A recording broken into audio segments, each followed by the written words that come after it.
শৰ্মাই ধাৰাবাহিক ৰূপে কৈ গৈছে জুবিন গাৰ্গক হত্যা কৰা হৈছে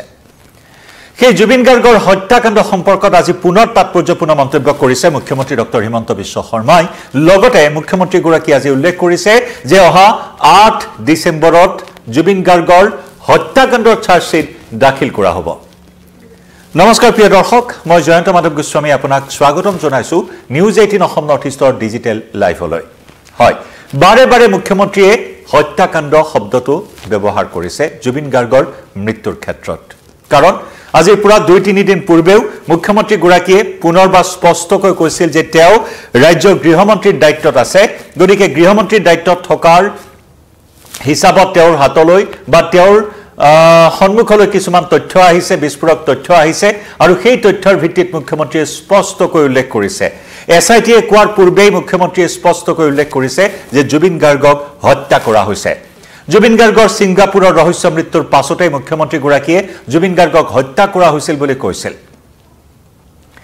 জুবিন গাৰ্গক হত্যা কৰা হৈছিল বুলি এবাৰ নহয় দুবাৰকৈ কৈছিল মুখ্যমন্ত্ৰী ডক্টৰ হিমন্ত বিশ্ব শৰ্মাই এসআইটিৰ পূৰ্বেই আৰু মুখ্যমন্ত্ৰী গৰাকীৰ এই মন্তব্যৰ পিছতে স্বাভাৱিকতে ৰাজ্যবাসীৰ মাজত মনত উত্তেজনা সৃষ্টি হৈছিল যে প্ৰাণৰ শিল্পী গৰাকীক অসমীয়া হিয়াৰ আমঠুক কিয় হত্যা কৰাৰ সাহস কৰিলে আৰু যাৰ বাবে ন্যায় বিচাৰি উন্মুখ হৈ আছে প্ৰতি গৰাকী অসমীয়া ন্যায়ৰ বাবে সকলো উদ্বাউল হৈ আছে যে ন্যায় কেতিয়া লাভ কৰিব প্ৰাণৰ শিল্পী গৰাকীৰ কাৰণ মুখ্যমন্ত্ৰী গৰাকীৰ এফালে হত্যাকাণ্ড বুলি কোৱা ভাষ্য আৰু আনফালে লাহে লাহে ভাইৰেল হ'বলৈ ধৰা সেই টুকুৰা টুকুৰ ভিডিঅ'সমূহ সিংগাপুৰৰ সাগৰত পানীত হাতৰাৰ সেই টুকুৰা টুকুৰ ভিডিঅ'সমূহ যি ভিডিঅ'সমূহক লৈ এটাৰ পিছত আনটো ৰহস্য মুঠৰ ওপৰত ৰহস্যাবৃত এটা ঘটনাৰ মাজত সোমাই পৰিছিল সমগ্ৰ বিষয়টো এখন ধূসৰ ছবি আৰু সেই ধূসৰতাৰ মাজত সোমাই পৰিছিল জুবিন গাৰ্গৰ ৰহস্য মৃত্যু লগতে সেই ইয়তত থকা জুবিন গাৰ্গৰ সহযোগীৰ পৰা আৰম্ভ কৰি সিংগাপুৰৰ প্ৰবাসী অসমীয়ালৈ সকলোৱে যি ৰহস্যজনক স্থিতি গ্ৰহণ কৰিলে সকলোৱে এসআইটিৰ সন্মুখলৈ আহিল আৰু সকলোৱে বাৰে বাৰে ক'লে যে আমাকো ন্যায় লাগে যি সময়ত অসমবাসী ৰাইজে ন্যায়ৰ অপেক্ষা কৰি আছে যি সময়ত জুবিন গাৰ্গৰ পত্নী ভগ্নী সকলোৱে ছ'চিয়েল মিডিয়াত ন্যায় বিচাৰি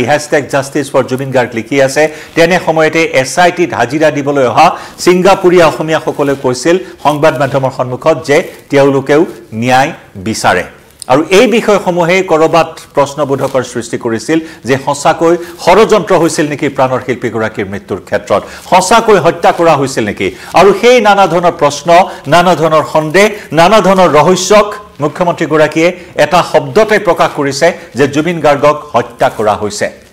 আৰু সেই হত্যাকাণ্ড প্ৰসংগত জুবিন গাৰ্গৰ এই হত্যাকাণ্ড প্ৰসংগত আকৌ এবাৰ সংবাদ মাধ্যমৰ সন্মুখত মুখ্যমন্ত্ৰী গৰাকীয়ে তাৎপৰ্যপূৰ্ণ মন্তব্য কৰিছে কথাখিনি কোৱাৰ পূৰ্বেই মুখ্যমন্ত্ৰী গৰাকীয়ে স্পষ্টকৈ কৈছে যে জুবিন গাৰ্গৰ মৃত্যুক হত্যাকাণ্ড বুলিয়ে কম আৰু জুবিন গাৰ্গৰ এই হত্যাকাণ্ড সন্দৰ্ভত 8 ডিসেম্বৰৰ ভিতৰত চাৰ্জশিট দাখিল কৰিবলৈ নিৰ্দেশ দিয়া হৈছে গৃহ মন্ত্ৰণালয়লৈ পত্ৰ প্ৰেৰণ কৰিব এসআইটিয়ে চাৰ্জশিট দাখিলৰ বাবে এসআইটিয়ে অনুমতি বিচাৰিব গৃহ মন্ত্ৰণালয়ৰ পৰা এই কথাখিনি আজি মুখ্যমন্ত্ৰী গৰাকী পুনৰবাৰ উল্লেখ কৰিলে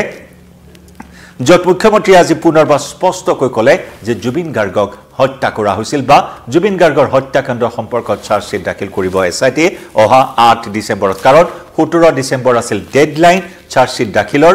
আৰু 17 ডিসেম্বৰৰ পূৰ্বেই 8 ডিসেম্বৰতে দাখিল হ'ব চাৰ্জশিট আমি সেই ভাষ্য আগবঢ়াই লৈছো মুখ্যমন্ত্ৰী গৰাকী শুনক জুবিন গাৰ্গৰ মই আজি আৰু আপোনালোকক দুৰ্ঘটনা বুলি কোৱা নাই জুবিন গাৰ্গৰ হত্যাকাণ্ডৰ চাৰ্জশিট আমি 17 ডিসেম্বৰৰ আগতে দিব লাগে মই টাৰ্গেট দিছো যে 8 তাৰিখ মানৰ ভিতৰতে যাতে দিব পাৰে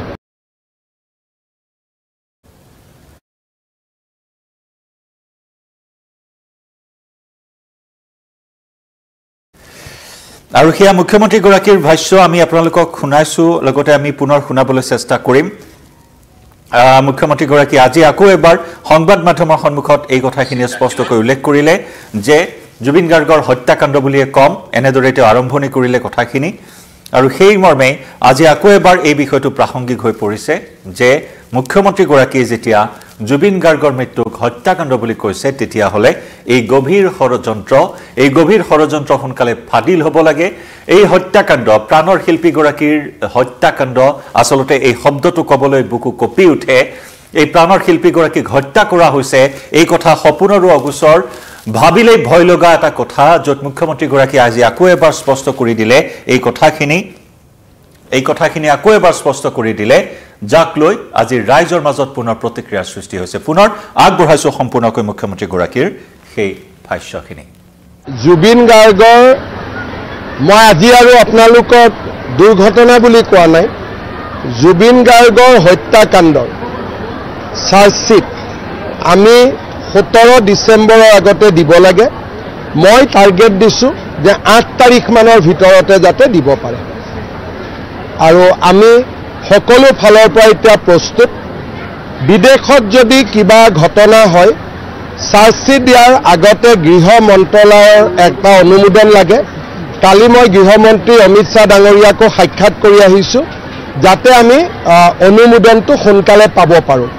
গতিকে মই ভাবোঁ যে অহা 3-4 দিনৰ ভিতৰতে SITয়ে MXলৈকে লিখিব মিনিষ্ট্ৰী অফ হোম এফেয়াৰ্ছলৈকে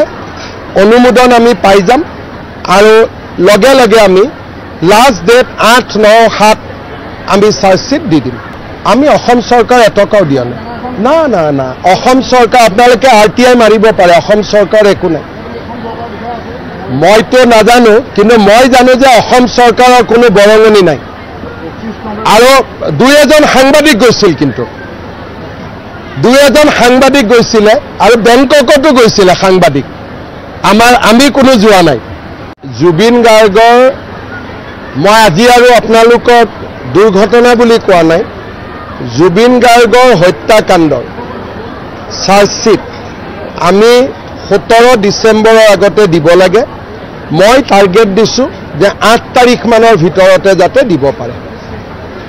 আৰু আমি সকলো ফালৰ পৰা এতিয়া প্ৰস্তুত বিদেশত যদি কিবা ঘটনা হয় চাৰ্জশ্বিট দিয়াৰ আগতে গৃহ মন্ত্ৰালয়ৰ এটা অনুমোদন লাগে কালি মই গৃহমন্ত্ৰী অমিত শ্বাহ ডাঙৰীয়াকো সাক্ষাৎ কৰি আহিছোঁ যাতে আমি অনুমোদনটো সোনকালে পাব পাৰোঁ গতিকে মই ভাবোঁ যে অহা 3-4 দিনৰ ভিতৰতে SITয়ে MXলৈকে লিখিব মিনিষ্ট্ৰী অফ হোম এফেয়াৰ্ছলৈকে অনুমোদন আমি পাই যাম আৰু লগে লগে আমি লাষ্ট ডেট 8-9-7 আমি চাৰ্জশ্বিট দি দিম আমি অসম চৰকাৰ এটকাও দিয়া নাই না অসম চৰকাৰ আপোনালোকে RTI মাৰিব পাৰে অসম চৰকাৰ একো নাই মইতো নাজানো কিন্তু মই জানো যে অসম চৰকাৰৰ কোনো বৰঙণি নাই আৰু 2-এজন সাংবাদিক গৈছিল কিন্তু 2-এজন সাংবাদিক গৈছিলে আৰু বেংককতো গৈছিলে সাংবাদিক আমি কোনো হিয়া আমি শুনালো আপোনালোকক মুখ্যমন্ত্ৰীগৰাকীৰ ভাষ্য স্বাভাৱিকতাই ৰাজ্যৰ মুখ্যমন্ত্ৰীগৰাকীয়ে যেতিয়া জুবিন গাৰ্গৰ মৃত্যুক হত্যাকাণ্ড বুলি কৈছে গতিকে ইয়াৰ অন্তৰালৰ গভীৰ ষড়যন্ত্ৰখিনি অতি শীঘ্ৰেই স্পষ্ট হ'ব পোহৰলৈ আহিব 8 ডিচেম্বৰৰ কথা উল্লেখ কৰিছে এতিয়া সকলোৱে অপেক্ষা কৰিছে এই 8 ডিচেম্বৰলৈ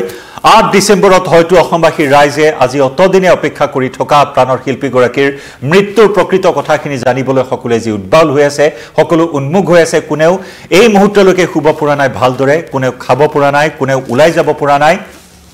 মুঠৰ ওপৰত দৈনন্দিন জীৱন যাত্ৰাত কোনেও এতিয়াও সহজভাৱে আগবাঢ়িব পৰা নাই সকলোৰে যেন দৈনন্দিন